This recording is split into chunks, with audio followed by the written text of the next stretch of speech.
All right, so I want to welcome all of you to today's lecture. The last time we learned how to formulate this model into that, isn't it? And then I told you that you should formulate for another DMU. Did you formulate it? Another DMU? Yes, you see the one I have here is DMU4. And I did say that, okay, we've done for DMU4. Can you formulate for DMU3?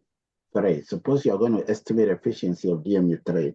Can you formulate the envelopment model for DMU3?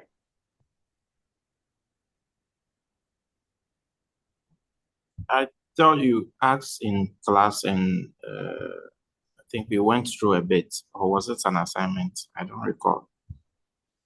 All right, so question is, will you be able to formulate the envelopment model for DMU3? Will you be able to do that? Yes. Okay, how will you do that? Well, I'll refer back to the input-output table. So if you go to the next slide. There you go. Yes. So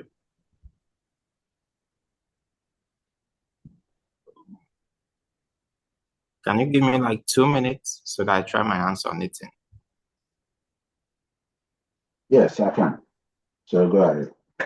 Take your time.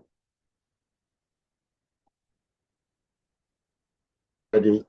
Walk me through how you estimate the model for the assessing the efficiency of DMU3. How will it be? Okay. So it will be theta star 3 as here. So for here we have 4, we will replace it with 3.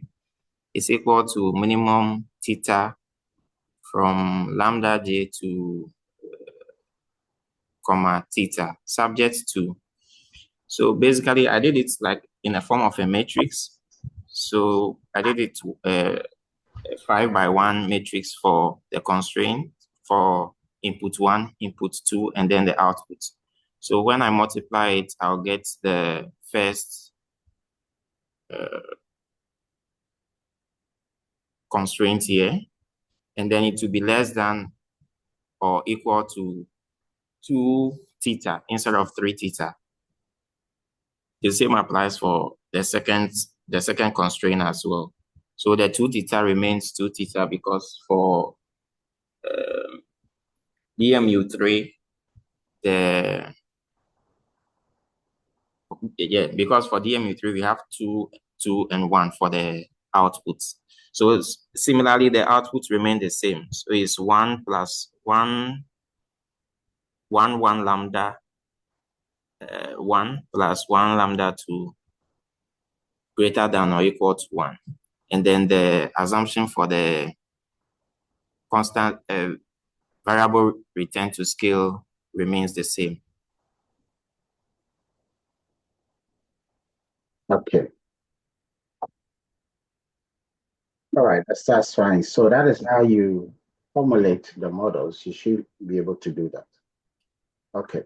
We've explained these things already. We've spoken about.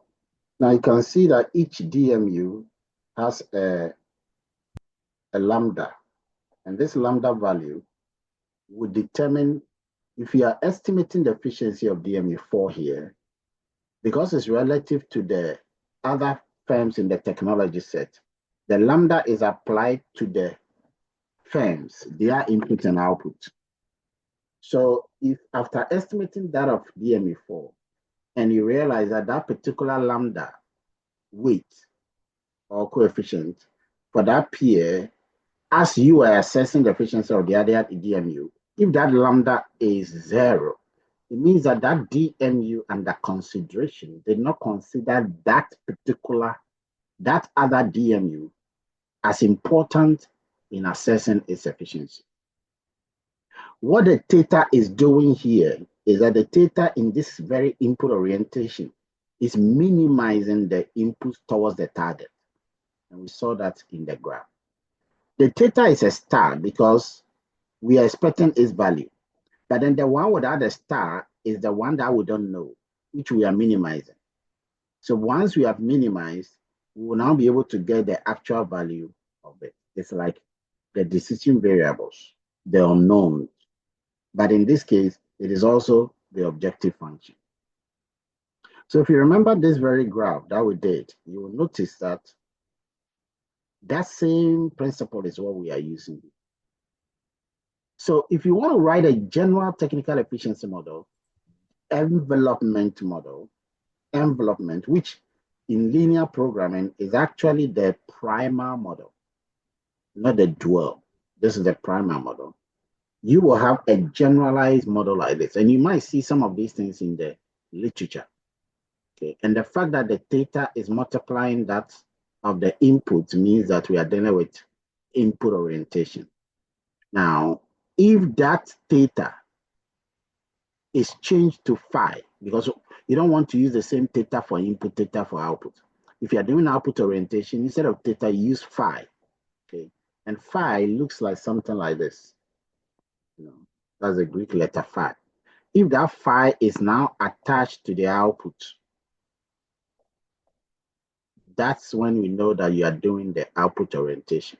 Remember that the theta is between 0 and 1. When it is 1, the firm is efficient. But the phi is 1 and above. 1 and above is output orientation.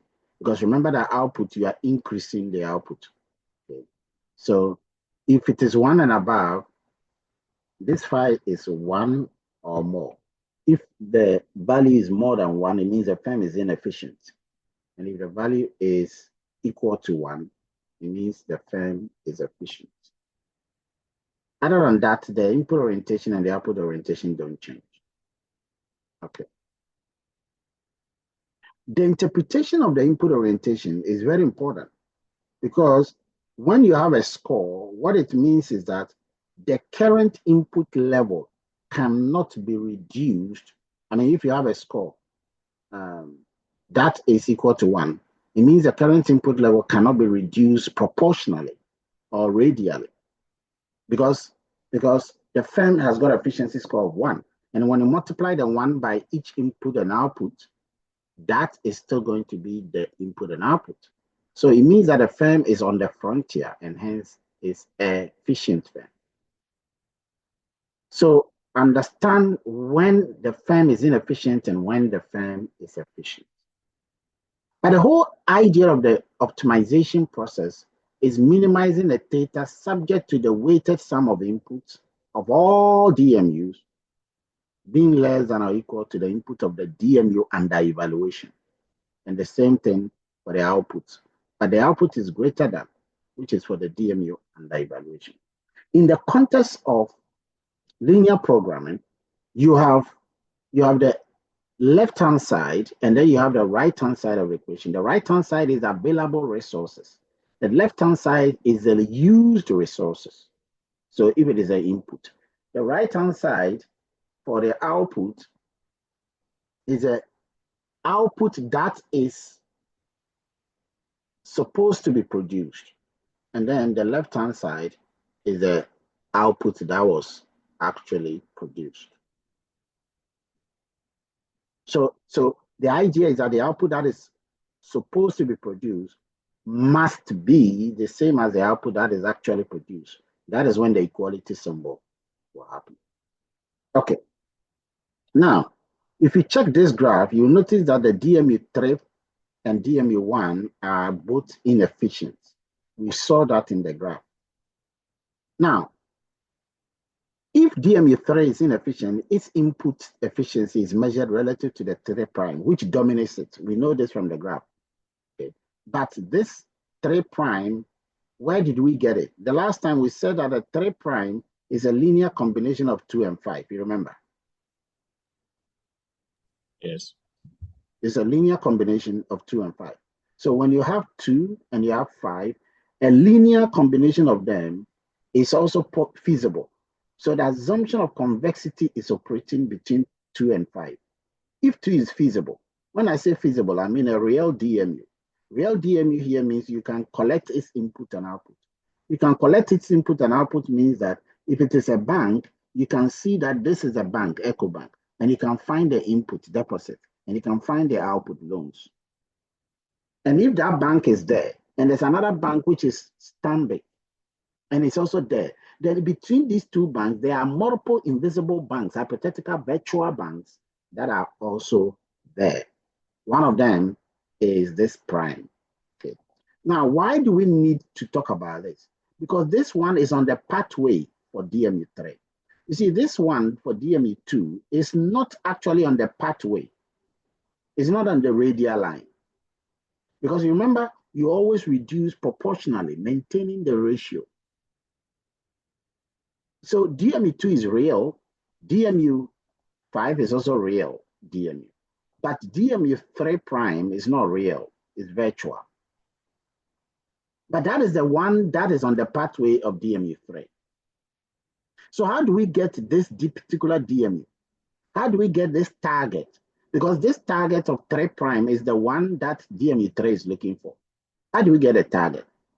Well, the only way you can get this target is use the same convexity assumption that this guy, 3 prime, is actually a linear combination of 2 and 5. So I just have to do something to 2, do something to 5, and I'll get a coordinates of 3 prime. Graphically, you can do it, but mathematically is what I'm talking about. And that is a very important thing. Now, why is this 3 prime the best guy for 3? Because it dominates 3. We see that it has a better input than 3. It is inside the technology set. It's not real. It's a linear combination of 2 and 5. It's a virtual. It's a hypothetical one. But it's efficient because it's on the frontier than DMU3. So DMU3 will have to reduce its input towards that 3 prime. And the only way you can do that is to pick the coordinates of 3 prime. Mathematically, 3 prime the coordinates of 3 prime is obtained using 2 and 5. And the reason why it has to use them is because, like I said, it's a radial proportional change. So the input and output, the inputs are contained, they are not changed. You are on the radial line. So if you are reducing input by 20% and the other input by 20%, 80%, that proportion is maintained throughout. And that is what's DM, because it's in the direction of the origin. Okay, now there's something you need to know about this 3 prime, because that's what makes this one very interesting. That 3 prime, I've already said, is a linear combination of 2 and 5. But then also, it's also a linear combination of all of them. Just that for all of them, DMU3 will put 0 weight on the DMU1, DMU3, and DMU4. So that is why we said that it's a linear combination of 2 and 5, as if the other ones are not there. They are there. The only thing is that DMU3, to be efficient, is not putting any importance, any weight on 1, itself 3, and then 4. It's not putting weight. So the weight on them are 0. And that is why we are left with 2 and 5. So the technical efficiency of DMU3 can be eliminated without changing the ratio, the proportion of input and output. And that's why we say it is a radial input contraction, or if it is an output orientation, it's a radial output augmentation, holding the other ones constant. So you look at a graph again and again and again, and there are so many things that can be done with a graph. I have to bring the graph here to be able to help you to understand the mathematics. So let's talk about mixed efficiency, because everything that we've spoken about is technical efficiency. So when you take DMU3, its technical efficiency is 3 prime. Right now, as it stands, DMU3 is technically inefficient. To be technically efficient, it has to go to 3 prime. But what is mixed efficiency? Now, the technical efficiency of a company or a DMU is measured relative to a feasible DMU that dominates it, like 3 prime, that dominates 3. when you are measuring the input side, you have to preserve the ratio. So as you can see, we actually maintain the ratio because we did it in the direction of the origin. So you are reducing all the input proportionally. Okay, now, and if you see, the ratio was 2:2, so we are preserving the ratio. If you want to know whether the ratio is 2:2, look here. At DME3, one of the inputs is X, input X1 is 2, and input X2 is also 2. So it is 2:2. In order to maintain the ratio, it has to be 1.5, 1.5. It has to be 0, 0. It has to be 1, 1. So you got to be maintaining the ratio. That is why we are moving along this line. As long as you're moving along the line, you are maintaining the ratio. Okay. So the question is that what ratio can be used to get to the other one?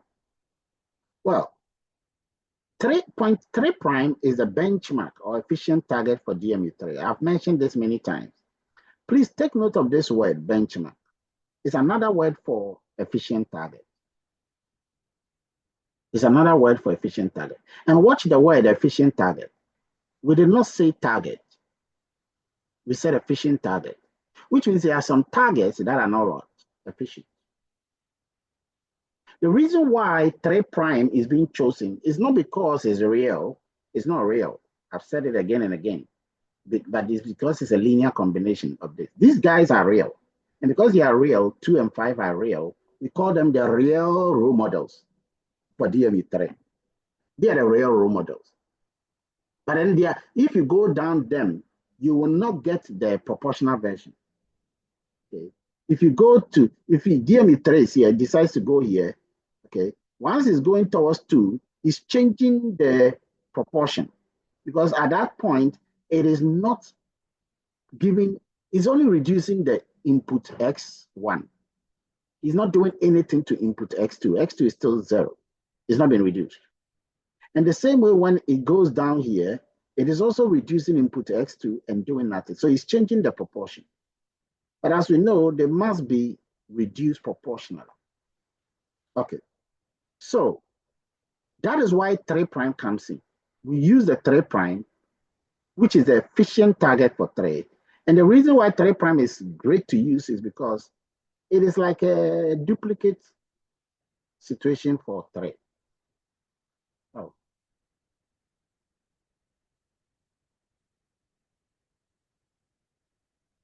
Okay, my thing is frozen.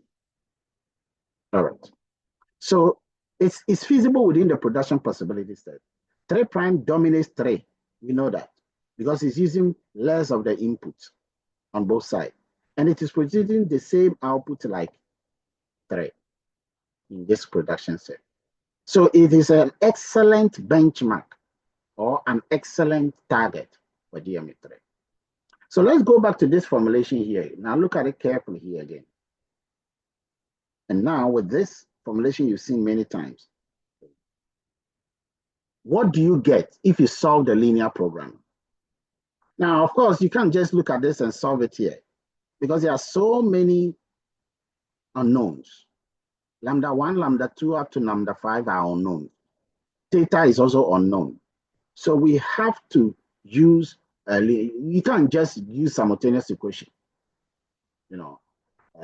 by hand. No, you have to calculate this properly using a software. Of course, that software will be using that same principle of, sort of calculating multiple simultaneous equations and then coming out with a score. So what do you get when you run that? The first thing you get are these lambdas. You see, when you solve it using Excel and R, and we shall do this, okay, you are going to get the fact that, first of all, you're going to get this. Watch this. All the other lambdas are going to be 0. And when I say the other lambdas, are those other ones that are not DME2 and DME5. So apart from lambda 2 and lambda 5, every other lambda is going to be 0. So keep that in mind. So if I go up here and I want to solve this, apart from lambda 2 and lambda 5, every other lambda is 0. So let's look at those that are going to be 0. This one is going to be, this very one here is going to be 0. Okay. This is lambda 3 itself is going to be 0. Lambda 4 is also going to be 0. So you are now left with 1 lambda 2 and then 3 lambda 5. The same way when you come here, this is going to be 0. Okay. And this lambda 3 is going to be 0. And this lambda 4 is going to be 0. Lambda 1 here is going to be 0. Lambda 2 here, 3 here is going to be 0. And lambda 4 is also going to be 0. So this very one here is going to be 0. Lambda 3 is going to be 0. And lambda 4 is going to be 0. And so when I'm left with lambda 2 and lambda 5, when I add them together, I should get 1. That is what it means. And once I get the values of lambda 3 and lambda 2 and 5, I can substitute them here. Because once I get 2 and I get 5, I'll be able to know this value. I will be able to know. And once I know this value, and now know this value, I can use change of subject to find the theta. So when you come here, the software will give you a value of lambda 2 to be 0.429. And it will give you a value of lambda 3, lambda 5 to be 0.571. When you now take this value and subtract, if you like, you add these two, you see that you get 1. That will satisfy the convexity constraint, which is the VRS constraint. Okay, so when you take this 0.429 plus 0.571, you get 1. And that satisfies that.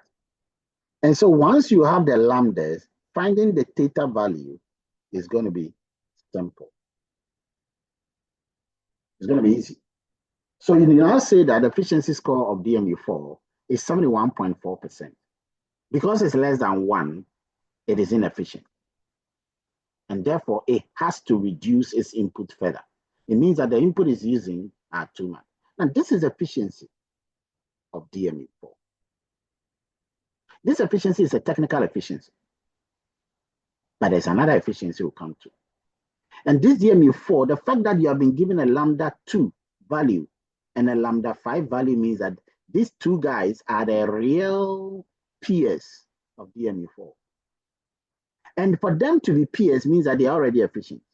So it means that DMU2 must be efficient and DMU5 must be efficient for their lambdas to be useful for DMU4. Because if you are not efficient, and when I say efficient, I'm not talking about just technical efficiency. It's efficient in all angles. And this efficiency is known as strongly efficient or strongly efficient. It's not weakly efficient. In other words, it's Koopman's efficient. It's Pareto-Koopman's efficient. That is strongly efficient. It's not weakly efficient. When I say it's not weakly efficient, I mean it's not Farrell efficient. And at the beginning, on these videos, you'll notice that those ones are the people behind this efficiency estimation, activity analysis. All right.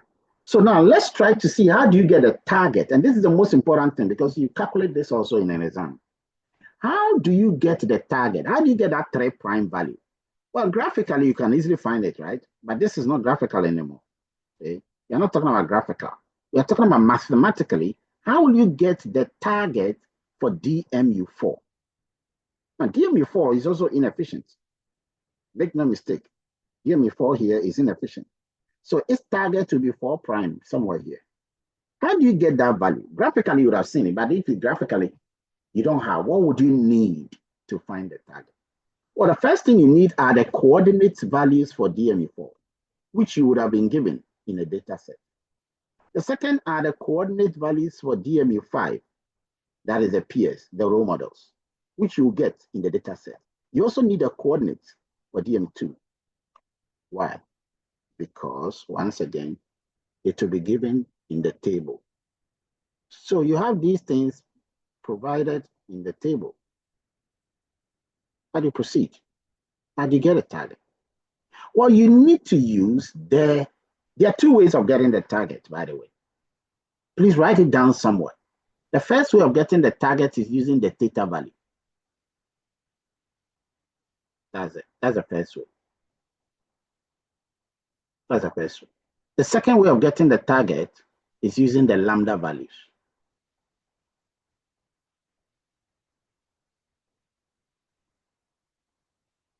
So let's try to understand this carefully. The theta value is the easier one. Now, why? Let's say that you have an efficiency score, okay? You want the target for DME4. Now, DME4 is inefficient. You can see that here. Now, you want the target. Now, to get a target, you must already know its original values.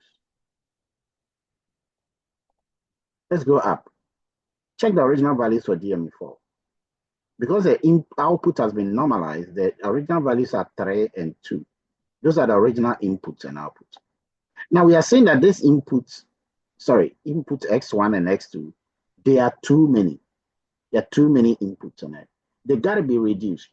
You got to cut down the 3, but the question is to what target? You got to cut down the 2, but the question is to what target? Now watch this. Efficiency, a particular efficiency of DME4, ideally, is going to be, and notice, is a target value for DME4. Take note of what is target value divided by the actual value.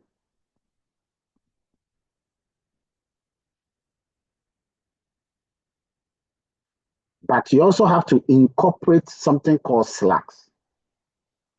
Slacks. So if there are slacks, you got to now subtract the slacks, okay, from it. We'll come back to that. So how do you get a target? Just look at what you have. How do you get a target?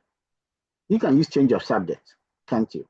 If you take a cross multiplication of the value, all you need is the actual value, multiply that by the efficiency score you already have, and that will give you the target. So if I want the target for DME4, I take the actual value, the first input. Remember the first one was 3? Let me write it here. The input were 3 and 2. So if I want to do for the first one, if I want to get a target for the X1, I just take the 3, which is the actual here, multiplied by the efficiency score, which is the 0.71. What do you get? Do the calculator and let me know. Any one of you on the call here, let me know the value. Do the 3 times the 0.714. Quickly tell me the value.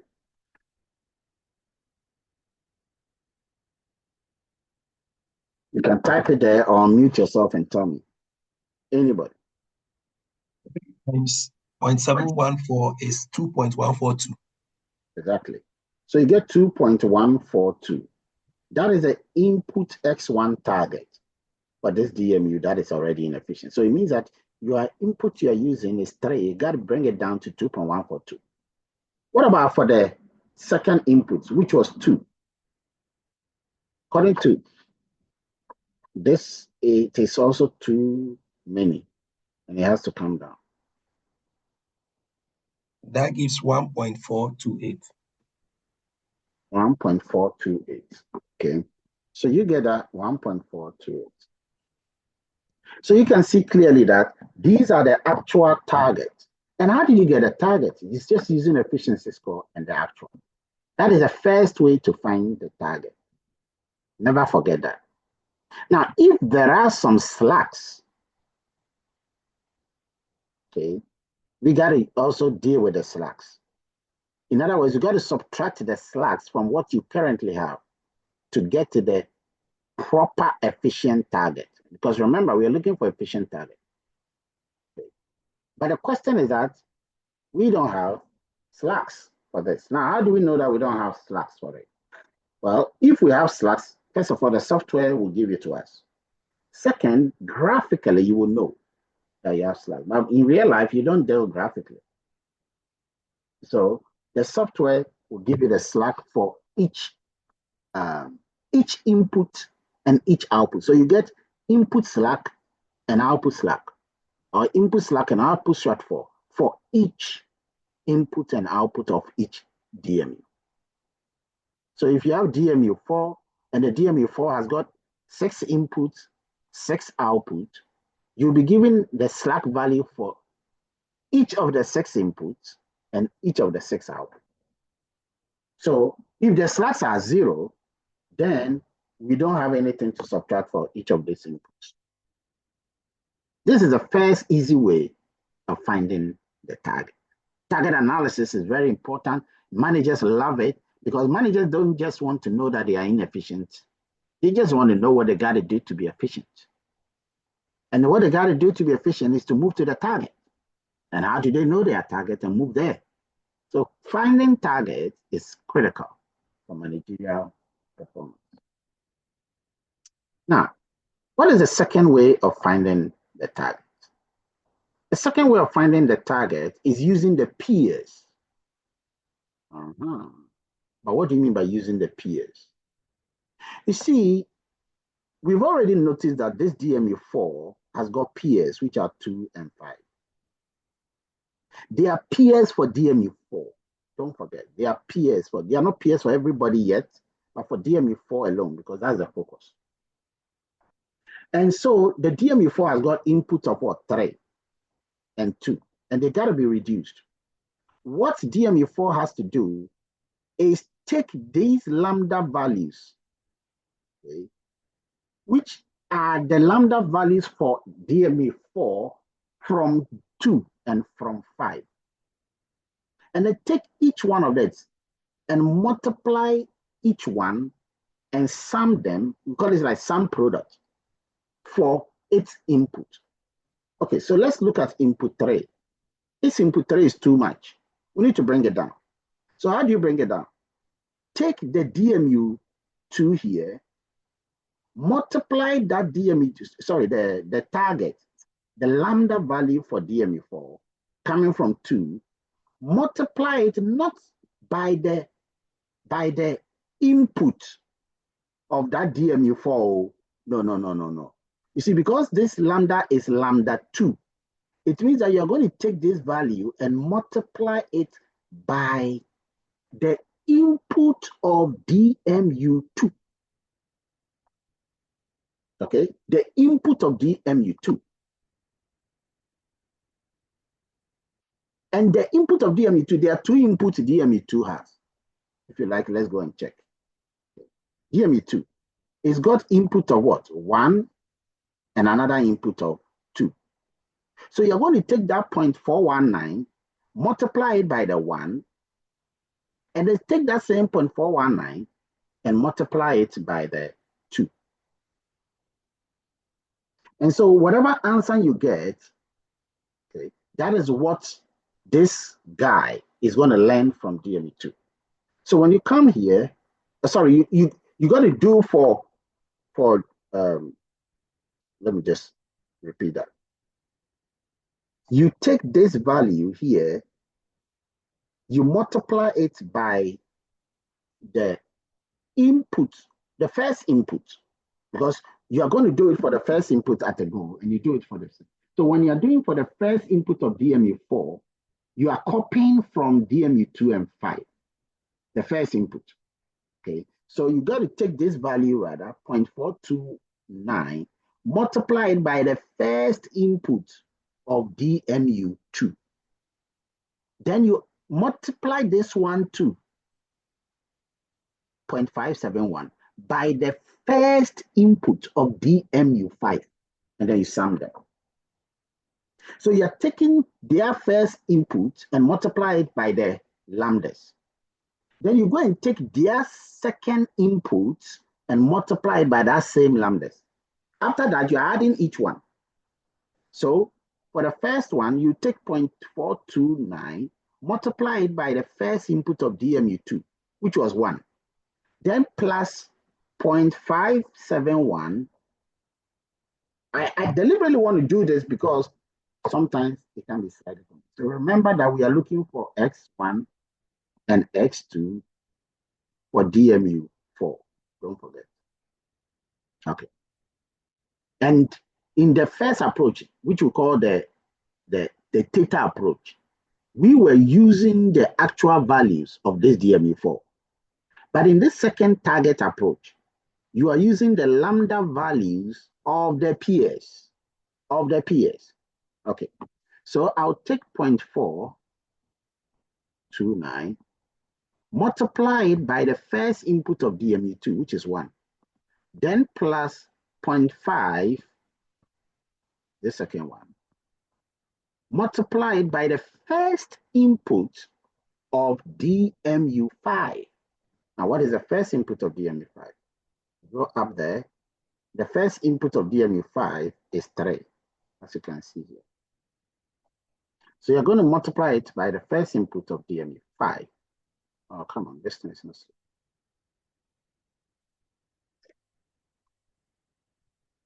The first input. Yeah, it looks like I need to close some applications. The first input of DMU5. Just a second, let me close some applications.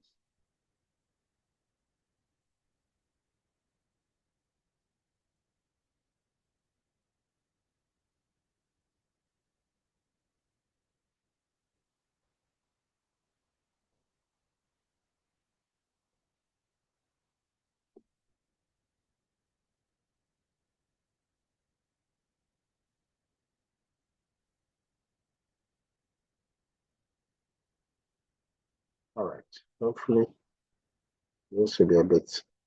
So once you do that, so that's 3. So you multiply this by 3, and then that would going to give you the X1 value for DME4. Okay, so that gives you the X1 value for DME4. Then you will take these same values, these same lambdas, and this time you're going to multiply them by the second inputs of those peers. And that's going to give you the second input for DMU4. Do you get it, Chris? This is how you attack this value. Yeah. Yes, Doc. So you got to know, you got to learn both because you get a question on both. How do you calculate the target for a particular DMU if I give you? Okay. Now, remember that whatever you find here, you must subtract the slack from it if it is an input. And if it is an output, you got to add the shortfall, which is the opposite of the slack, to it. So if it is an output, so here you will subtract the slack if there's a slack. And here too, you will subtract the slack if there's a slack. But if we are dealing with Y output, okay, you will add the shortfall to it. It's very, very important to recognize it. Okay, now let's go back here.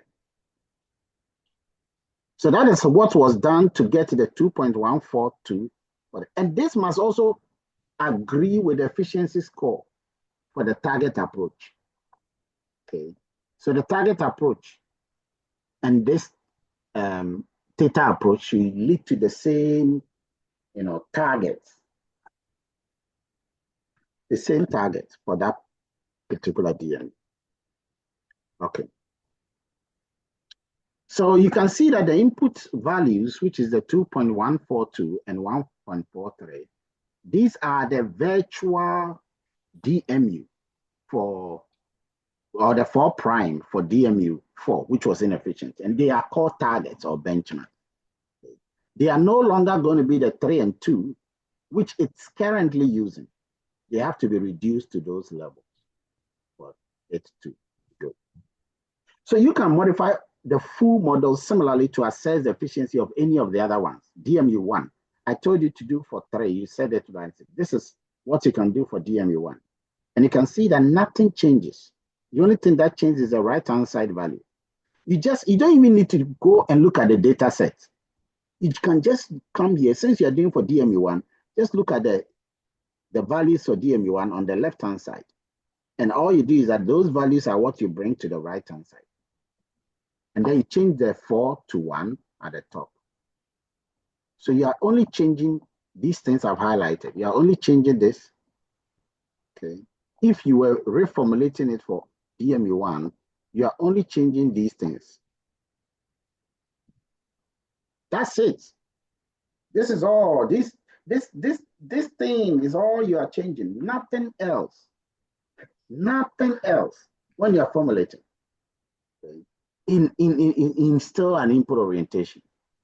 Guys, and those of you who are doing efficiency analysis, you will formulate somewhat. You will also formulate these models in your methodology. So it's important that you learn to do that formulation. If you are doing a slack-based measure, you will do this formulation. You got to formulate, learn how to formulate this thing in a simple hypothetical data set. And once you have changed it in a simple hypothetical data set, you know you're on top of your game. Because if you can solve it there, you can solve it in millions of data sets. Okay. The question is that, is a linear programming formulation different between the 2 and 4 and 1? I think I've said it. Okay. The left-hand side are the same.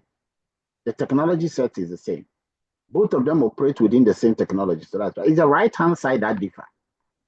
Okay. And that is what I just did. Now let's go to skill efficiency. If you can remember in the formulation, you will notice that we included this assumption of VRS, and we say that when there is no VRS assumption, or when there is no VRS assumption, then there is CRS assumption. And if there is CRS assumption, we don't need this particular constraint. This constraint is known as a convexity constraint. The sum of the lambdas add up to 1.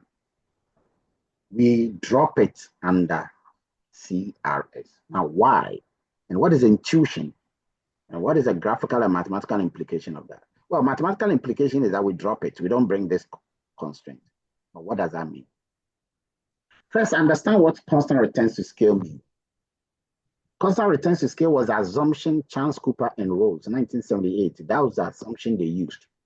They assumed that all the companies, all the firms are operating at the same optimal scale size. In other words, it's a sort of perfect competition where you have the law of one price. You see, in a perfectly competitive market, this is how price is determined. The market forces of demand and supply will determine the price. Okay, so this is quantity demanded, and then you have price. Okay. The forces of demand and supply will operate like this. So that's demand, and then you operate like this, that's supply. The price will be detected by this force, the invisible hand of Adam Smith. Okay. Then you have the P star. The price has been determined by the market. A firm enters the market, the firm will be facing this sort of horizontal demand curve, okay, which we call the average and marginal revenue. And this is the demand curve for the firm. Okay, so this price has been given. And because the price is given, the firm takes the price and supplies any amount he wants to supply on the quantity section. How do you get the supply curve then for the firm? Well, if you have learned something about average cost, the average cost curve is the supply curve. But it's not just the average cost curve. It's the upward sloping part of the average cost curve. That is the supply curve of the firm. So from the minimum point upward, going upward, this is a supply curve. It's actually the marginal cost curve. Okay, but that marginal cost curve, the right part of the marginal cost curve is the supply curve of the firm. Now, as the marginal cost curve is going upward, and this very one, the demand curve, which is also the marginal revenue, is horizontal, the marginal cost and the marginal revenue will meet here. This is the point of equilibrium that the firm will have to supply, okay, the quantity. So this quantity is like Q star. So the firm will have to determine its Q star, but the P star is determined by the market. This is called the law of one price. This is a perfectly competitive industry, generating a perfectly competitive firm. Now, the assumption is that the firms are operating at the same optimal scale size. So in other words, Chance et al. Is assuming that the firms are of similar sizes. Now, it depends on what you use to measure size. If it is a banking industry, you might use number of branches, you might use the number of employees, but more important, you might use the total asset. The total asset is usually used to measure the size of a company. Okay. So are the total, what do you call it? Are the sizes of companies the same? Do firms operate at the same optimal scale size in real life? No. No, let's delete this. This is perfection. But in imperfect markets, there's no perfection. Imperfection, government regulations, constraint to finance, innovation, measures and acquisition, all of this will make the firm not even operate at optimal scale size. Firms will be operating not at optimal scale size. And so we need to come up with another assumption. Banker made this point clear in management science, published in the management science book, okay, some models, and then he came out with that variable returns to scale. You see, in variable returns to scale, he just said that there can be different sizes, not just constant, but variable. Variable means that, you know, it can be constant, it can be increasing, it can be decreasing. Okay. So some firms can be exhibiting increasing returns to scale. Some firms can be exhibiting constant returns to scale. Some firms can be exhibiting decreasing returns to scale. And it is this that led to two different efficiency scores. Efficiency scores estimated under the constant returns to scale assumption. And then the efficiency score estimated under the variable returns to scale assumption. Now, watch this. The technical efficiency scores estimated under the variable is called pure technical efficiency. Under the variable. And the efficiency score estimated under the constant returns to scale is simply called technical efficiency. Not pure, but just technical. Now, when you combine these two together, you can come out with scale efficiency. Why? And put this down. Because technical efficiency, which is actually the efficiency scores estimated under the constant returns, this technical efficiency is actually the pure technical efficiency multiplying the scale efficiency. Now, what is that scale efficiency? What is it? I want you to understand the scale efficiency in total so that you can even incorporate this in your thesis. It's a beautiful concept. It is basically about size. The scale efficiency draws the idea that size matters in this company. You see, sometimes some people ask some questions related to does size matter? That question can be asked in everything. In a company, does the size of the company matter? Do bigger companies do better than smaller companies? Okay. Do bigger firms do better than smaller firms? Do bigger investments do better than smaller investments? It is a question that has engulfed the intellectual mind. As to whether that is true, okay, that's what you test. So there's a test of scale efficiency. Now, please note that this has nothing to do with the testing the industry returns to scale. You see, you can test the industry returns to scale, which will reflect for all of the firms. And this is called constant or variable returns to scale. That is for the industry. But then we are talking about returns to scale, not at the industry level, but returns to scale at the firm level. You see, the entire firm will be exhibiting variable returns to scale, but some firms will be exhibiting increasing, decreasing, or constant return. Because variable contains all of that. So scale efficiency is either the firm is exhibiting increasing or decreasing or constant returns. By the way, how do you get scale efficiency here? If you divide both sides by PTE, okay, and you divide both sides by PTE, all it means is that the scale efficiency is just the technical efficiency divided by the pure technical efficiency. That's it.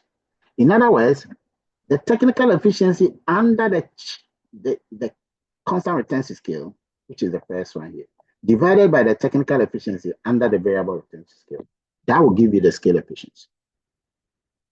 So you cannot calculate scale efficiency unless you know both the technical efficiency under constant and under variable. Somewhere, are you following? You have to follow. Now, in the literature, we have made a couple of assumptions that most service organizations may tilt towards a variable retention scale. Service organizations, not robotic, not engineering, not manufacturing. Manufacturing tend to be exhibiting constant returns. Why? The reason why sometimes we make that assumption is because manufacturing is kind of robotic, and robotic will produce the same thing. So if you have 10 robots producing 20 bags, and you get another 10 robots, the idea is that they will produce 20 bags. Or machines, they will do the same thing. But that is not so in service organization, where we are dealing with human beings. You can get 10 lecturers, they'll be teaching 20 subjects. And you can get 10 other lecturers, they will teach more than 20 subjects, or even less than 20 subjects, or even 20 subjects. So service organizations differ because they are using rationality. And you got to make these assumptions clear. Anytime you are analyzing and you are using variable retention scale or constant retention, you got to justify why you are doing that, both practically and statistically. We'll do that. First, let's try to understand the retention scale concept in the first place. I told you that when it comes to the industry, that's the word global here, the industry, you can test for the industry retention scale. Not the firm one, the industry. So you can test whether the entire technology, entire production possibility set, what industry, what is operating there? Is it constant or variable? We'll do that later. Then let's look at the retention scale. When you are estimating the DEA model, even the one that we formulated, you will notice that when you remove the convexity assumption, you get constant returns. And when you bring the convexity assumption, you get variable return. Understand that the retention scale has to do with the shape of the best practice frontier. Now, even though I'm using the word best practice frontier, the word best practice frontier is implicitly assuming variable retention scale. Other than that, you can use benchmark frontier. So sometimes benchmark frontier is used in Freed et al. 2008 book to represent constant retention scale, whereas best practice frontier is used to represent variable retention scale. But sometimes when they say best practice frontier, it's for both of them. I just want to put that on there. So retention scale has to do with the shape. Understand this. So when you are talking about variable retention scale, the shape will be different. And you'll see that very soon. So constant retention scale will be one shape like this. Variable returns, it will go that way, it will go that way, it will go that way. Variability. Check this video. It will give you a bit of knowledge about it. There are, of course, other retention scale assumptions, not just constant and variable, but you even have non-increasing retention scale and non-decreasing retention scale. And when you watch this video, you get a couple more of that. Let's go down. And now let's talk about the retention scale properly. We will talk about the industry retention scale, and then we'll talk about the firm retention scale. When you read the book by Besanko, 2004, and Rattigan, you will notice that retention scale looks at the connection between input and output in the long run. That's retention scale, but that's slightly different from economies of scale. Watch it. Retention scale is about input and output in the long run. So when I increase the input, what will happen to the output? When I increase the input by 20%, what will happen to the output? The output will also rise by 20%. Ah, okay. Then we are talking about constant retention scale. But economies of scale is just one angle. Economies of scale measures the long run average cost curve.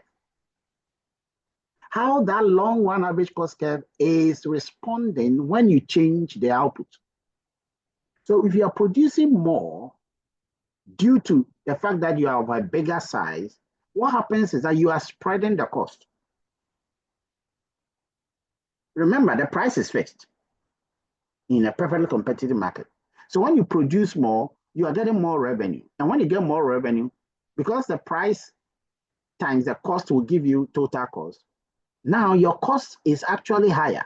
But when you produce more, your revenue will be more than the cost. And therefore, your profit will be more.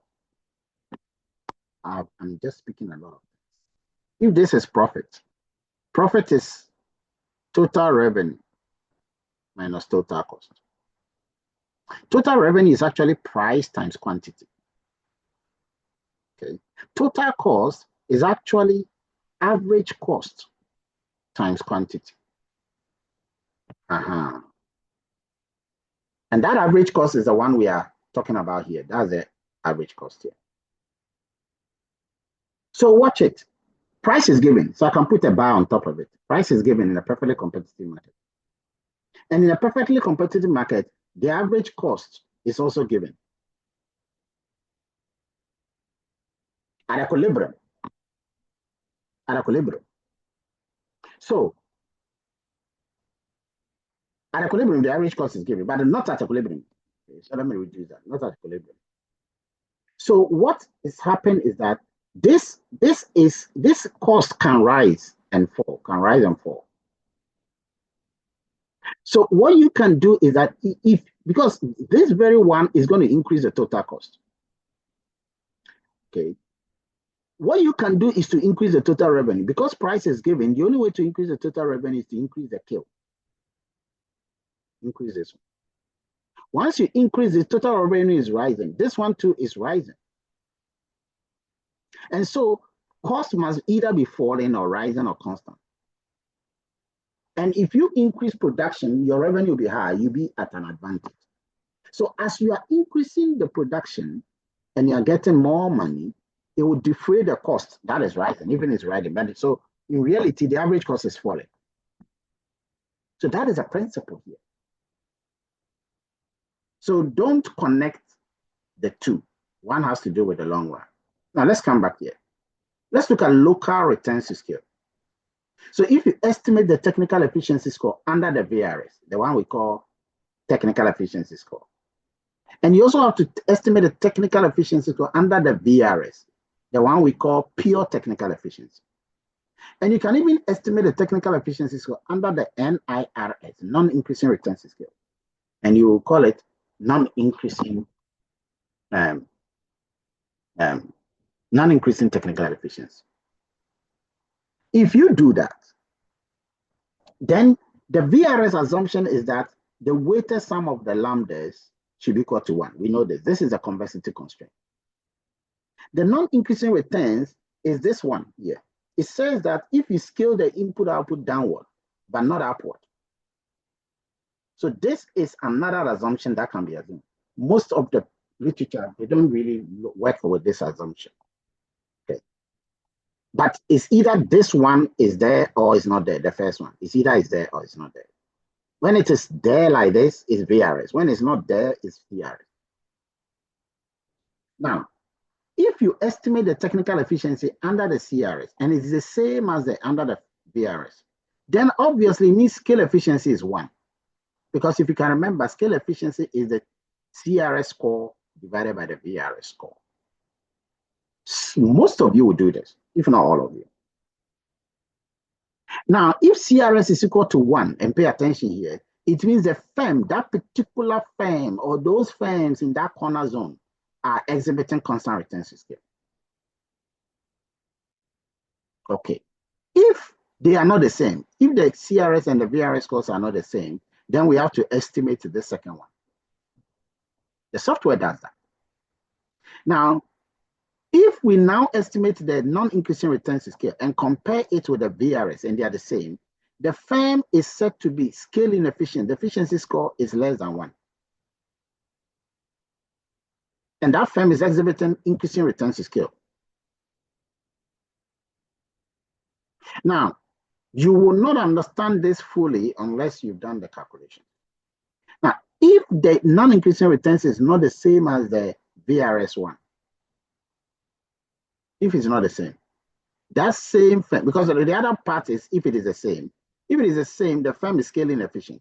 If it is not the same, this firm is also still scale inefficient.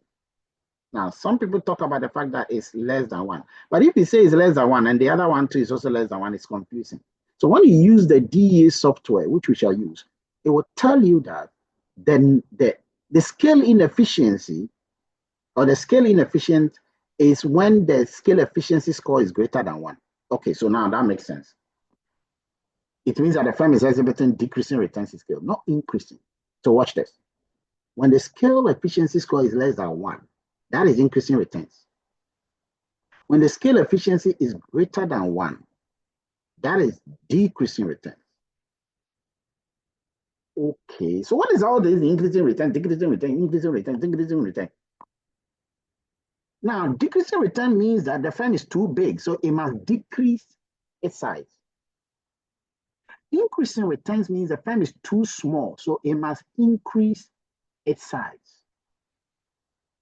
That is what leads to mergers and acquisition. So you can suggest that, hey, Masa, you are too small. He's also too big. Why don't you come together? So sometimes you see that there'll be a mergers and then between some companies, then they have to change their dress, they have to change their name and things like that. This is what is happening here, practically.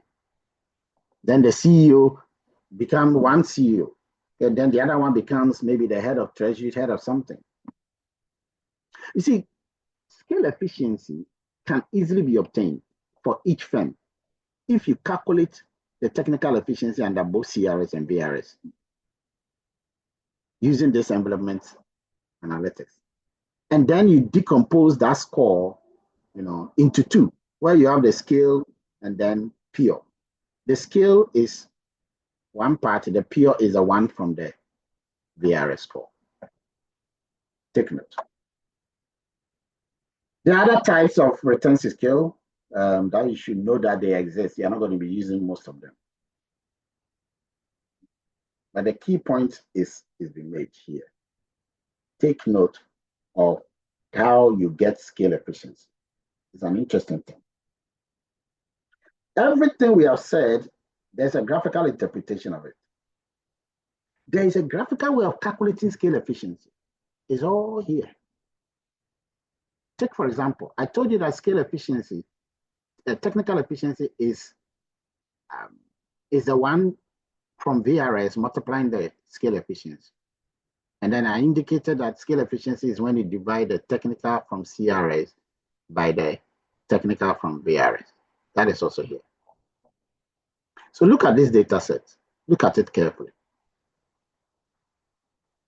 This straight line, okay, that you see, that straight line from O, okay, from O all the way past C upward, this one. What line is that? Chris, what line is that? That's the What line is that? 45-degree line. Yeah. What line is that? Constant. You have input and output. Scale. Sorry, say that again. Constant returns to scale, exactly. That is correct. What line is this one?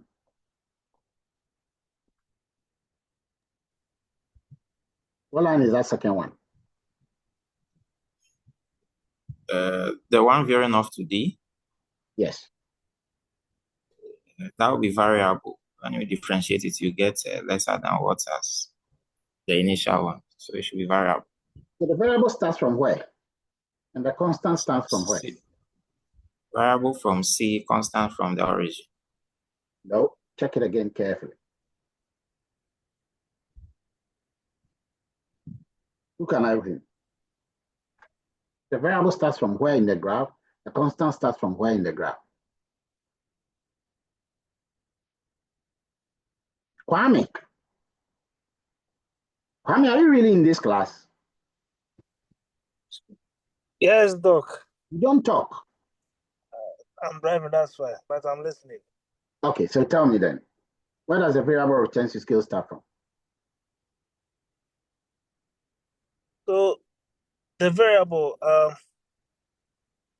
it starts from the origin line. No, it doesn't.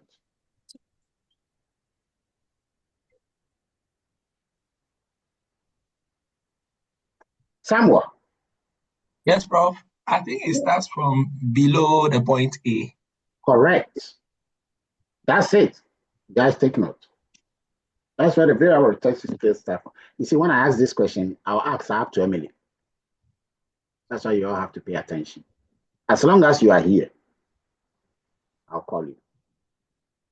So the variable returns to scale starts from here and passes through A, then through R, then through B, then through C, then through D, and then it closes at the horizontal end. So which of these two graphs is going to give us increasing, decreasing, and constant returns to scale? Is it a variable or a constant returns?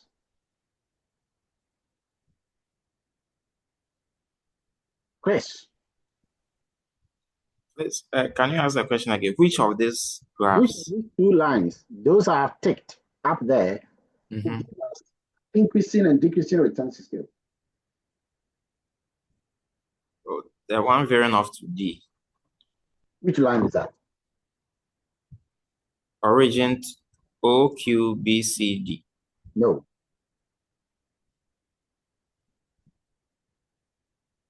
Is the other one, is the variable returns to scale graph?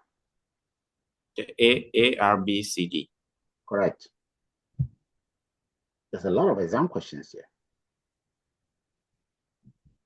So let's try to, first of all, look at the firms. And remember, this is input and output. When you take just the constant returns, for assuming that the variable returns graph is not there. Okay. So this is the constant returns to scale, CRS. And that is the variable returns to scale. Taking the constant returns to scale, which firms are inefficient? Which firms are inefficient? Quickly. Kwame.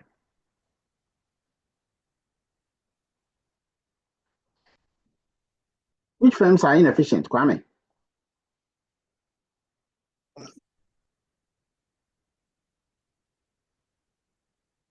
Which firms are inefficient? The output is also L. Mention all the firms that are inefficient under the constant returns to scale graph. Okay. So I think M, Q.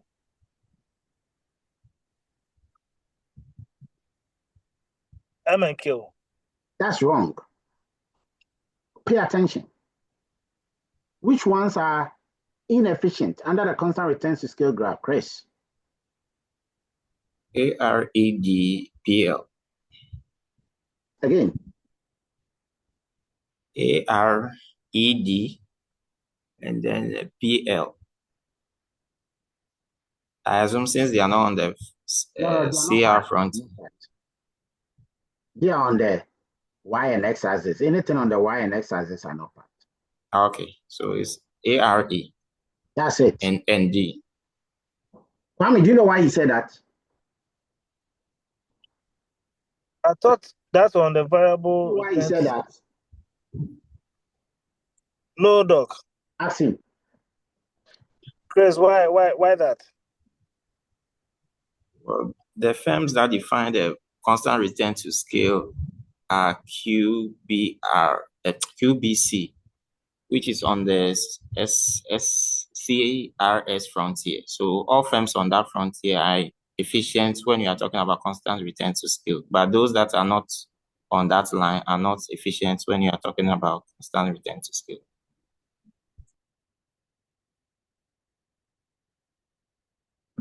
Do you understand? If you say yes, I'll ask you to repeat. Yes, sir. Explain.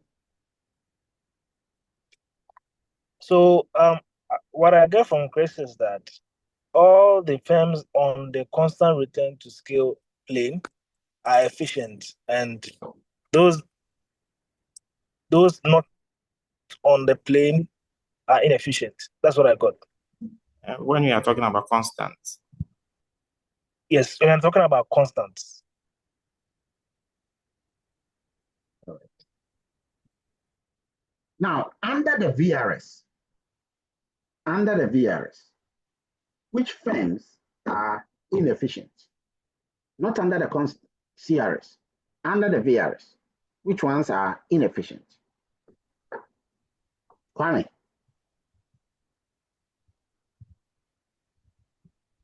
So that would be MQ.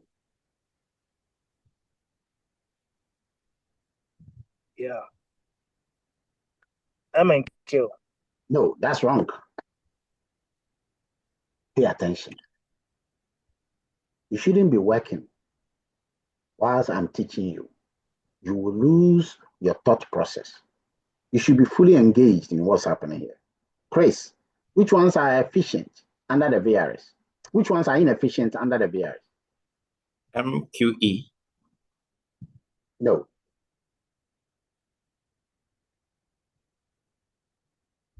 No.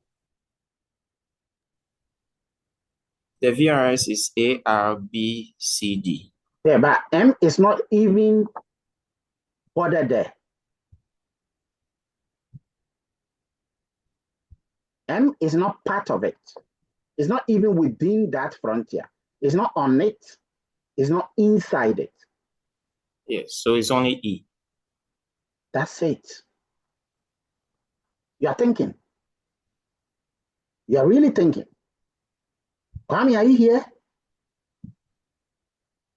Yes, I get it. Don't get it all. Because you said before that you get one and I asked you one and you didn't get it. Because I'm about to ask you deeper questions.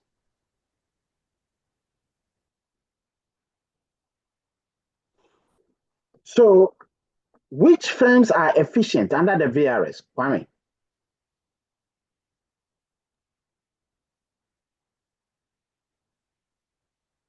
Which firms are efficient? Under the VRS.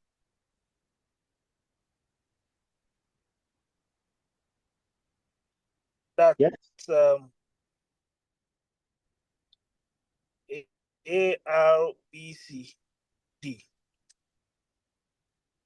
Again. ARBCD. And which firms are efficient under the CRS?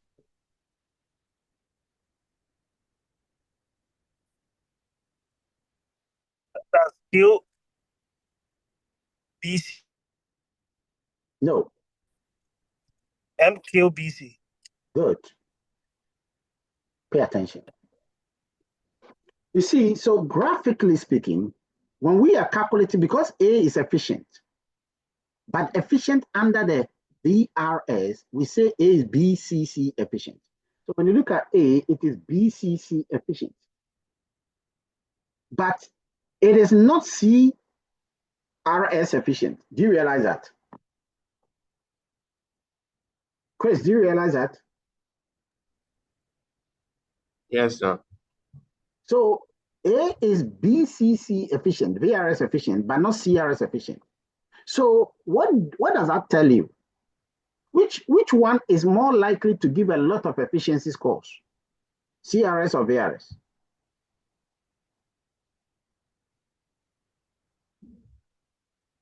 I assume CRS, because if it is variable, then you have room to change the mix. No, listen carefully. Okay. Which one is more likely to give a lot of efficiency scores? VRS or CRS?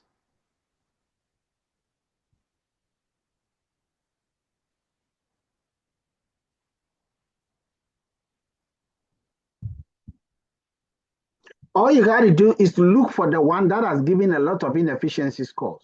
And you will know the one that gives a lot of efficiency scores.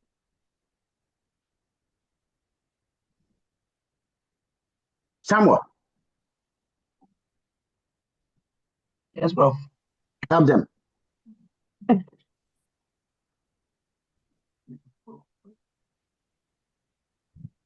I think the CRS gives more efficiency scores. Why? Because in terms of inefficient, the ones that it renders inefficient are only 4. Then when we consider the VRS, okay, I need to change my answer then. Is VRS that gives more efficiency scores, because when we consider the VRS, it has only one firm, it renders only one firm inefficient. But CRS renders more than one firm inefficient. Tommy, do you understand? Chris, do you get it?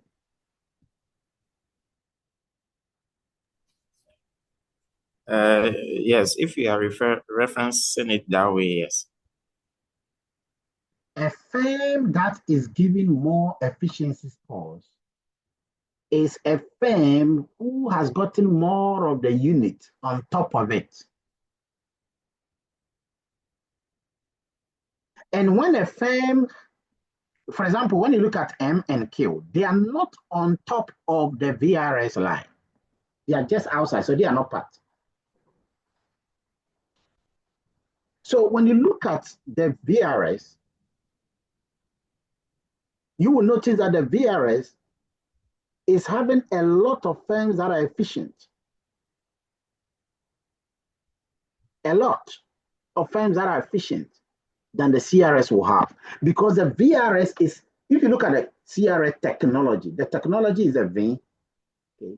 So the CRS technology is all the way, here. The whole of this space and the line, that's the CRS.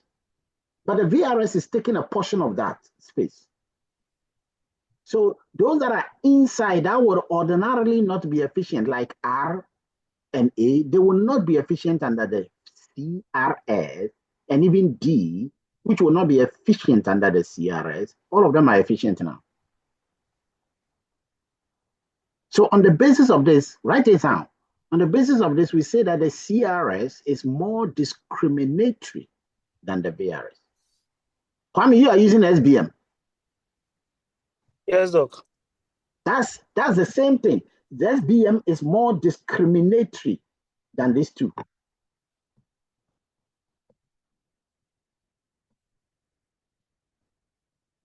Actually, we don't use the word CRS or VRS. We rather use BCC and CCR for the names of the people. So the BCC is gives more efficient than the CCR. The CCR is the CRS, the one that assumes CRS. The CCR is the Chance, Cooper, and Rhodes. So you got to know that the CCR, which assumes CRS, is more discriminatory, meaning that it doesn't give a lot of efficiency points. That's what we mean by it's more discriminatory. Now, the constant, the scale efficiency is always the difference between, and you can see it above here. The scale efficiency is always the difference between the CRS score and the VRS score. So if you calculate the scale efficiency for A, if you take A and you're calculating the scale efficiency, is the distance LM, that is L to M, which is the CRS. So this distance here is a CRS distance, LM. And then divided by LA, the distance from the y-axis to the BRS score, which is at A. So you can see that the CRS score, which is the LM, is shorter than the VRS score, which is the LA. And that is why we know that this guy here, A, is operating under increasing retention scale. Take note, we said this in the graph before. I can ask a whole lot of questions. I can ask like 50 questions on this graph alone. So increasing returns is when the scale efficiency is less than 1. Take note. That's increasing returns. So what it means is that firm A, looking at this technology set, firm A is exhibiting increasing returns, which means that the firm is too small. It must increase its size. That's what it means.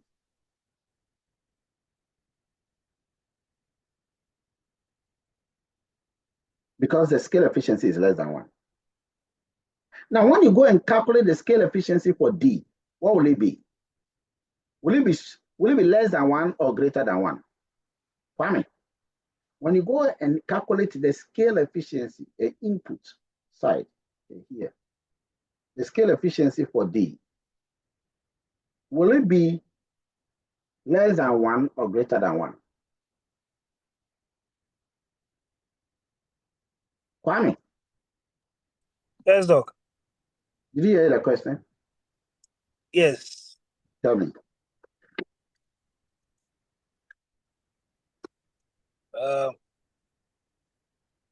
So it will be less than 1. Explain. Because if you look at the distance from the output from D, the how do you call it? The VRS distance over the CR distance over the VRS distance, because the VRS distance is longer, that's why it will be below 1. Yeah, ideally, that is how it should have been. Ideally. Ideally. But unfortunately, that is not how we calculate it at the top there. And you will later realize this, that, and pay attention here. You will later learn that all the firms that are below this section here are increasing returns. And all the firms that are above this section here are decreasing returns. And you can see that on the graph. Watch it. When you look at the VRS graph here, there's diminishing marginal returns are setting. If you can remember a production function, you all did economics. Okay. At this section here, there's diminishing marginal returns setting in. Production is increasing, but then there's a diminishing returns to production. And then finally, anything on the line in the middle here, okay, the firm is exhibiting constant returns, because that is when the VRS and the CRS are meeting. Keep that in your mind graphically.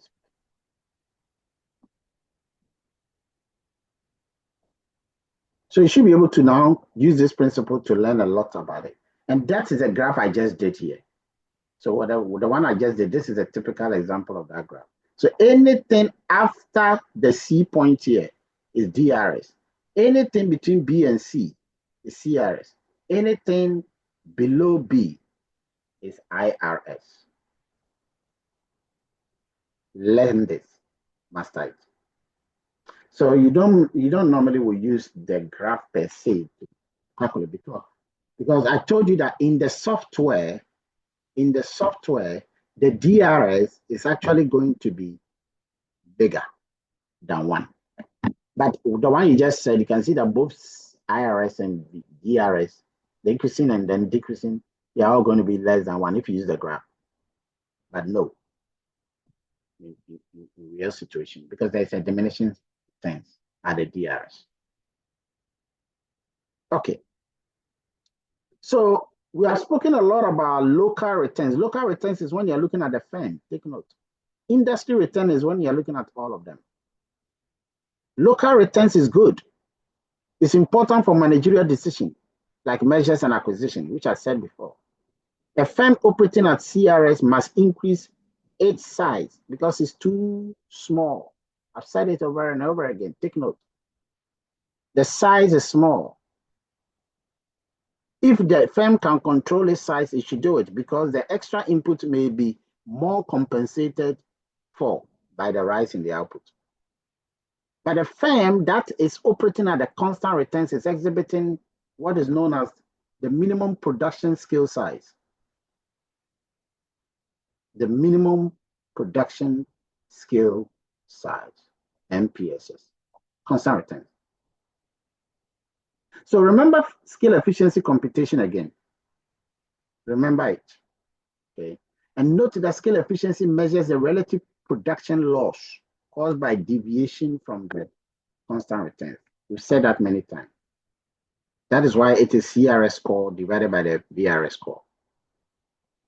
So scale efficiency may be associated with increasing returns to scale, which is economies of scale, especially in the long run, or decreasing returns to scale, which is diseconomies of scale in the long run. Take note of that. These words can be quite confusing. There is a way you can calculate scale efficiency easily using the DEAR. We'll do that next time. We'll do that next time. So when you have the data set, we'll do that. When we come to all that we've done using the R software, you would learn all of this. But the codes are here. If you want to try your hands on, you can do that. And when you do that, you will see the way the graph looks like. You see, in our case, you see that because we didn't use input and output graph, but it was just input graph, you see that all of them are likely to exhibit either increasing returns alone or decreasing returns alone. But there will be multiple graphs, you see that is the case. So you have a couple of assignments here that I want you to do and submit. I want you to do this assignment and submit this assignment individually. So you are supposed to look at this one. It's a very simple question. Each department has got 100. So 100 academic staff, which is the input. So when you look at this, it's actually output orientation. This is a department of university. Hundreds of students are being produced. Hundreds of publications are being produced. The question is formulate an output orientation model under VRS to assess the efficiency of history department. So you are talking about only history department. So you are focusing on this history department. Then you have to, how would your model change if you move away from VRS to CRS? What does each department constraint mean? So if you calculate the constraint, what does it mean? Using a good scale, draw the production possibility graph and identify the efficient frontier. So plot this and then show, mark, connect using the convexity assumption, connect and create the frontier. Then pinpoint on the graph using an arrow, which is the PPS and which is the frontier. What is the approximate efficiency score of history department? You have to calculate it. If this department is inefficient, what are its peers? You will check and you will realize that most of the efficiencies are 100%. Why is that so? This is an exam question, actually. It was an exam question that I'm giving. The next one. The efficiency of 5 petrol stations is being analyzed by DEA. These are the 5 petrol stations. You have fuel sales and you have convenience store sales. The fuel and convenience store sales have been identified as 2 outputs. The data is for 1 week per member of staff, so input is normalized. You have been asked to set up a DEA model to assess the efficiency of the petrol station. 1, set up an output-oriented model, envelopment model, under the constant returns scale for the efficiency of A. Is assumption of CRS reasonable? Wise? How would your model change under VRS? Using an appropriate scale, sketch the PPF and then the efficient frontier. What type of inefficiency does A exhibit? When you look at the term, A is one of the firms. What inefficiency does A exhibit? Interpret your score, calculate the efficiency, and interpret. If you observe the graph carefully, what is the slack for A? Find the benchmark or the target for A. graphically. It's all graphical. Show that there are two different ways in which the target of A can be identified. Show, prove, and that these methods lead to the same result. Now, of course, one method will use the lambdas, the other will use the thetas or the efficiency scores. When you use the lambdas, it's fine. But when you use efficiency scores, you need to add the slacks. Now, still on that one, consider the following hypothetical stations, X, Y, Z, added to the whole thing. They have fuels of the following, 25, 10, 45, 40, and then 25, 10, 20. So you're adding this one to the original one. Which of these new 3 stations belong to the PPS? Explain. And what type of inefficiency do X, B, and Y exhibit? You should indicate that. Any question?